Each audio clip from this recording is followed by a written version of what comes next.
बिहार में काबा, इस गाने को आपने बहुत सुना होगा सन 2020 में जब चुनाव थे। लेकिन सवाल अब ये उठने लगे कि बिहार में तो वही है जो आपने चाहा है, क्योंकि आरजेडी अगर ये सवाल उठा रही थी बिहार में नीतीश कुमार की सरकार पर, तो वही नीतीश कुमार तो अब हाथ मिला लिया आरजेडी से। और ऐसे में बिहार में इस तरह से अगर अपराधियों का बोलबाला होगा, वहां पर सड़कों पर तांडव होगा और गोलीबारी होगी, तो फिर तो हम पूछेंगे कि अब जवाब कौन देगा, क्योंकि भागलपुर में भी एक व्यापारी की गोलियों से भूनकर हत्या कर दी गई। कुंदन, देखिए, अपराध को लेकर के जबरदस्त सवाल पूछे जा रहे हैं। अपराध की घटनाओं को लेकर के आरजेडी और जेडीयू की सरकार को घेरा जा रहा है। ये किस लिए किया जाता है?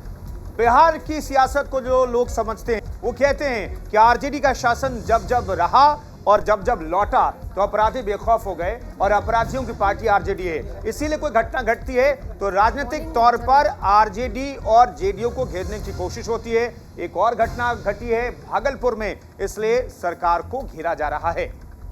नीतीश कुमार तो ये कह रहे हैं कि मुझे यहाँ पर साजिश की आशंका लग रही है। ग्राफिक्स आपको हम दिखाएंगे कि आखिर किस तरह से आरोप ये लगाए जा रहे हैं। इसके साथ ही साथ लेकिन पहले आपको सुना देते हैं कि वहां पर पुलिस प्रशासन का क्या कहना है, सुनिए आप।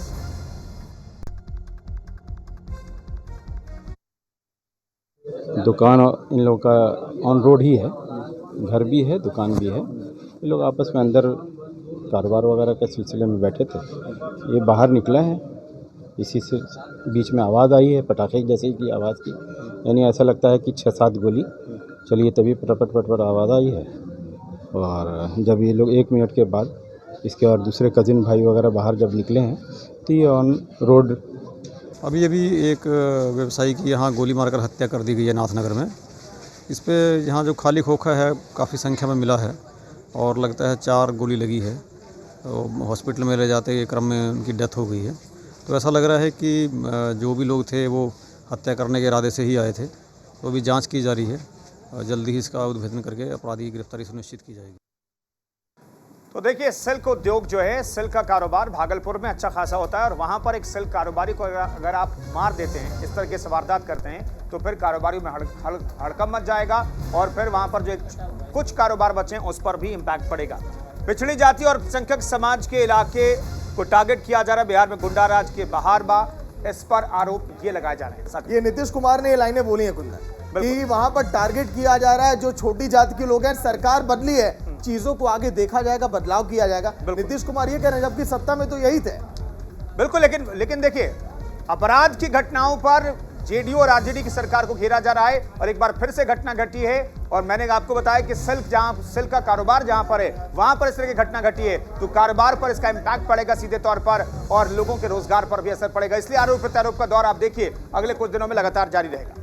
देखिए, अगर बात करें तो सुराग देने वाले को 50,000 रुपए का इनाम देने की घोषणा की गई है। ये बात है बेगूसराय की, जहां पर अपराधी पकड़ में नहीं है तो घोषणा कर दी गई कि आप अगर पकड़ कर लाइए, सूचना दीजिए तो आपको 50,000 हम देंगे। ये दर्शाता है सरकार की नाकामी को। तो करीब 48 घंटे बेगूसराय की घटना को हो गए हैं, लेकिन 48 घंटे के बाद भी आपके पास नतीजा क्या है? आपके हाथ में कुछ नहीं लगा है।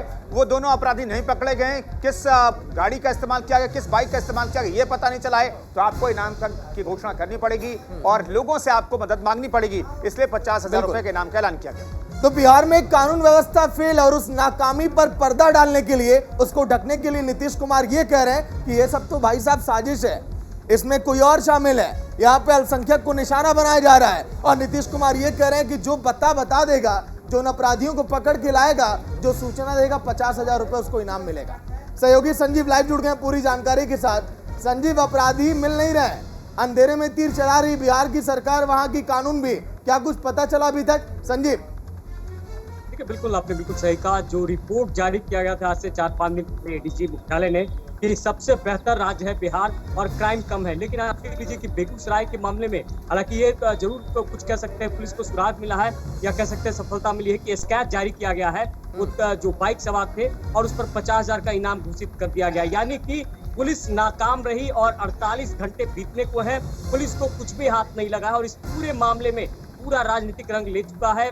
मुख्यमंत्री नीतीश कुमार पर विपक्ष यानी कि बीजेपी लगातार हमलावर है और जिस तरह से जातीय रंग का इसमें अब जब मामला आ गया है तो कहीं न कहीं नीतीश कुमार घिरते नजर आ रहे हैं और गिरिराज सिंह ने यहाँ तक कह लेकिन दिया है। संजीव, बेगूसराय के मामले में भी नीतीश कुमार यही कहते हैं कि कोई साजिश रची जा रही है पिछड़ी जाति और अल्पसंख्यक लोगों के लिए। भागलपुर के मामले में भी ठीक इसी तरह से उन्होंने कहा। ऐसे में तो आए दिन अपराधियों के हौसले बुलंद होंगे और इन दोनों वारदात जो कि अभी कम समय हुआ था, बेगूसराय का मामला उसके बाद भागलपुर का मामला आ गया, ऐसा नहीं है कि नीतीश कुमार के इस बयान के बाद अपराधियों के हौसले आगे और हो सकता है कि बुलंद हो जाए?